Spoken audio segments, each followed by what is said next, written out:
देखो, steam distillation के concept को समझने से पहले हमको बॉइलिंग का कॉन्सेप्ट समझना पड़ेगा और इमिसिबल लिक्विड्स का। दो चीजें समझनी पड़ेंगी। देखो, बॉइलिंग क्या होती है और इमिसिबल लिक्विड्स का क्या होता है। ठीक है, बॉइलिंग पता कब होती है? जब किसी भी लिक्विड का वेपर प्रेशर एटमॉस्फेरिक प्रेशर के इक्वल हो जाए तो क्या होती है? बॉइलिंग होती है। समझ आ गई बात?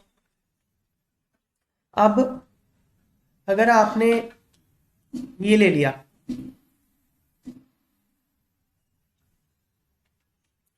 मान लो दो कंपोनेंट्स हैं, कंपोनेंट वन और कंपोनेंट टू।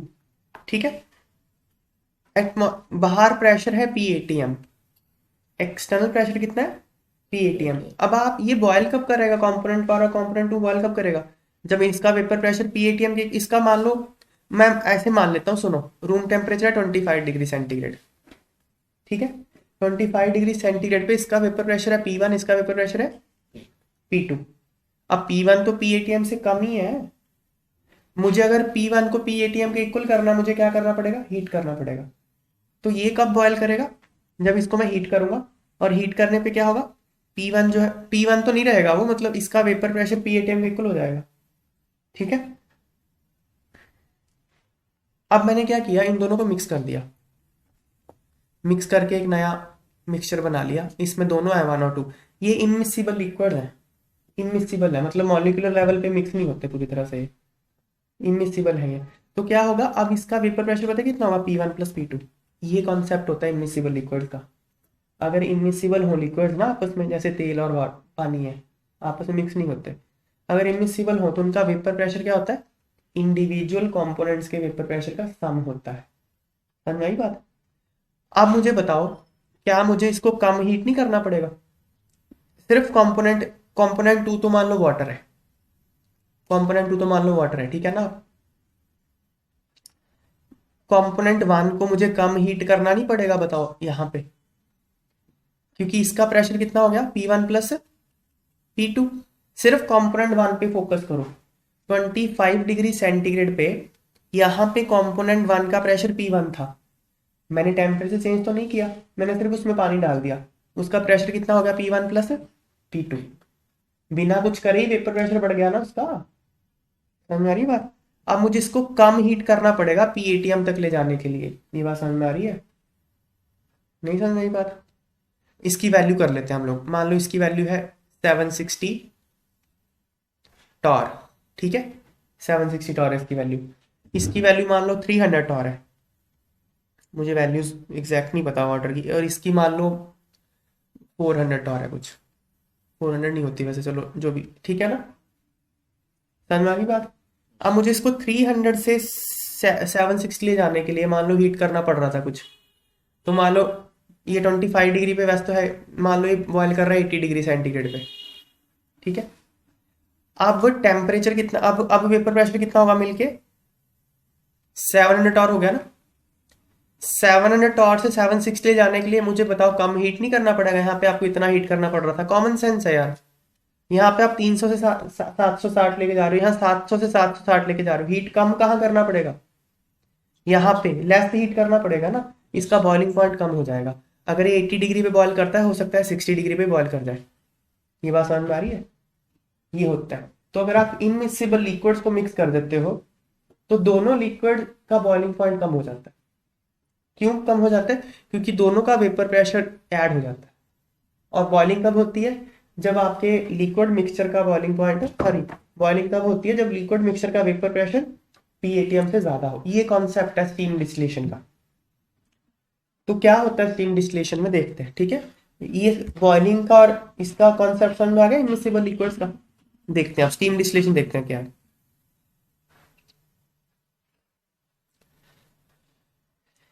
स्टीम डिस्टिलेशन इसमें इसेंशियल ऑयल्स में काम आता है। देखो चलो,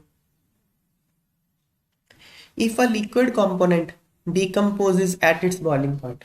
एक लिक्विड है, बॉइलिंग पॉइंट होने से पहले वो डिकम्पोज कर जाता है, टूट जाता है अपने, समझ में आया? मतलब केमिकली टूट गया वो, उसका फॉर्मूला टूट टाट गया, डिकम्पोज ही हो गया वो।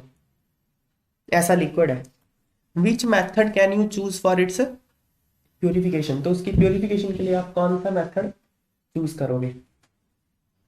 It is known that compound is stable at low pressure, low pressure पे वो स्टेबल है, स्टीम वॉलेटाइल है, इनसॉल्युबल इन वाटर है। स्टीम वॉलेटाइल मतलब उसमें से स्टीम पास करोगे तो उसके वेपर बन जाएंगे, ठीक है ना, और पानी में वो इनसॉल्युबल है। ये दो तो कंडीशंस हैं, अगर ये दो कंडीशंस हैं तभी आप स्टीम डिस्टिलेशन लगा सकते हो। तो क्या करोगे, देखो आप इसमें आप स्टीम डिस्टिलेशन यूज करोगे। मान लो आपके पास क्या है, ये लिक्विड है, ठीक है, इस लिक्विड में इम्प्योरिटी भी है, कुछ इम्प्योरिटी है, ठीक है ना। आप क्या करो ना, इसमें से स्टीम पास कर दो, ऐसे स्टीम पास कर दो। तो स्टीम पास करोगे तो स्टीम में कुछ टेम्परेचर भी होगा, तो स्टीम क्या करेगा, इस लिक्विड के साथ मिलके इस लिक्विड को वेपराइज करके ऊपर ले जाएगा। इसके दो तरीके होते हैं, या तो स्टीम पास कर लेते हैं या फिर ऐसे कर लेते हैं कि लिक्विड ले लिया और वाटर ले लिया, दोनों को मिक्स कर दिया, फिर हीट करा। अब दोनों का जो बॉइलिंग पॉइंट है कम हो जाएगा, वाटर का भी और लिक्विड का भी, क्योंकि दोनों इमिसिबल है। तो अब लिक्विड बॉयल करेगा, अपने बॉइलिंग पॉइंट से पहले ही बॉयल कर जाएगा। तो क्या होगा, जो वेपर बनेंगे किसके होंगे, लिक्विड प्लस वाटर के होंगे ना। लिक्विड प्लस वाटर के वेपर बन के आप उसको अलग से एक जगह कलेक्ट कर लो, कर लिया कलेक्ट। अब क्योंकि मिक्स तो ये करते नहीं, इमिसिबल है ना, तो सेपरेट लेयर बना लेंगे, एक लेयर ऊपर एक लेयर नीचे, सेपरेट लेयर बनेगी। इनको आप सेपरेटिंग फनल से सेपरेट कर लो। समझ में आ गया कैसे किया? ये है the process of steam distillation is used for purification. The mixture of water and liquid boils when sum of vapour pressures due to liquid and due to water becomes equal to atmospheric pressure. Boiling कब हो जाएगी इन दोनों के mixture की, जब दोनों का vapour pressure का सम एटमॉस्फेरिक प्रेशर के इक्वल हो जाएगा। Since P1 and P2 are lower than P, the boiling of mixture of water and liquid is lower than boiling point of either water or liquid, ठीक है ना। P1 और P2 दोनों atmospheric pressure इससे कम ही है ना। कहाँ तो आपने P1 को एटमॉस्फेरिक प्रेशर के इक्वल लेके जाना था, तब बॉयल होता। कहाँ दोनों का सम इक्वल हो गया P के, तब बॉयल हो रहा है, तो पहले ही बॉयल हो जाएगा ना। दस the liquid is saved from getting decompose, तो टेम्परेचर कम होगा जब वो बॉयल कर जाएगा, तो डिकम्पोज नहीं करेगा। The vapour of steam and liquid come out of the heated flask are condensed and collected separately in a flask. ये देखो यहाँ पे डायग्राम भी बनाई हुई है, ये राउंड बॉटम फ्लास्क है ना। तो इसमें आपने लिक्विड को और वाटर को हीट कर दिया, दोनों का वेपर बन के ऊपर जाएगा। यहाँ पे कंडेंस कर लिया आपने उसको, कंडेंस करने के बाद वेपर कंडेंस हो गया, यहाँ पे कलेक्ट कर लिया, यहाँ पे जो सेपरेट लेयर बनेगी उनकी। समझ आ गई बात? फायदा समझ में आ रहा क्या हुआ? फायदा ये हुआ कि वो जो लिक्विड है अपनी बॉइलिंग पॉइंट से पहले ही वेपर बन जाएगा, तो डिकम्पोज नहीं होगा, क्योंकि बॉइलिंग पॉइंट पे तो डिकम्पोज हो रहा था, ठीक है। नेक्स्ट देखो, the fragrance of flowers is due to presence of some steam volatile organic compounds called essential oils। तो essential oils, फूलों में जो सुगंध होती है वो essential oils होते हैं उनमें, और वो steam volatile होते हैं, मतलब उसमें से उसके ऊपर steam पास करो तो उसके अंदर जो ऑयल होता है वो steam के साथ ही आके उड़ जाता है। They are generally insoluble in water at room temperature but are miscible with water vapors in vapor phase। पानी में तो insoluble होते हैं रूम टेम्परेचर पे, पर स्टीम के साथ वो वेपर बन के उड़ जाते हैं। A suitable method for extraction of these oils from flower is कौन सा होगा? Steam distillation. समझ में आ गई ना बात? ये कंडीशन है स्टीम डिस्टिलेशन की, कि रूम टेम्परेचर पे तो लिक्विड मिक्स ना हो उसके साथ, लेकिन स्टीम वॉलेटाइल हो, ठीक है ना। स्टीम पास करते ही उसके वेपर बन जाएंगे, दोनों के दोनों उड़ जाएंगे, कंडेंस कर लो, सेपरेट लेयर बनाएंगे, सेपरेट कर लो। सो क्या है, essential oils mixed with steam, so vapors of a mixture of essential oil and steam are collected and condensed। since essential oils are immiscible with liquid water, separate layer बनाएंगे और separating funnel से इसको separate कर सकते हो।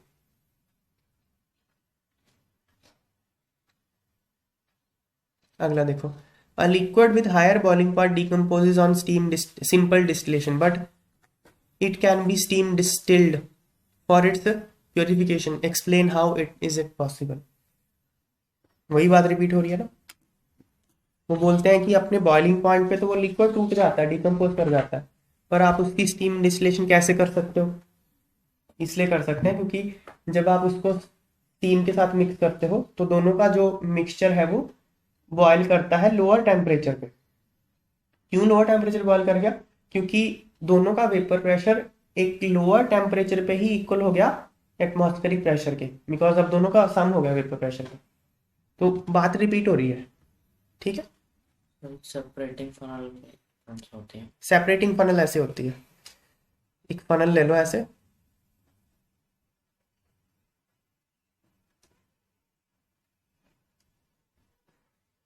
यहाँ stop cork लगा होता है, ठीक है। तो यहाँ पे ऐसे दो लेयर बन जाएंगे लिक्विड्स की जो मिक्स नहीं करते। तो पहले आप इसको ओपन कर दो तो नीचे यहाँ पे ये वाला पहले कलेक्ट हो जाएगा ना, बस फिर जब ये कलेक्ट हो गया इसको हटा दो, फिर ये रह गया ऊपर, उसको किसी और बीकर में निकाल लो, सेपरेटिंग फनल हो गया, ठीक है।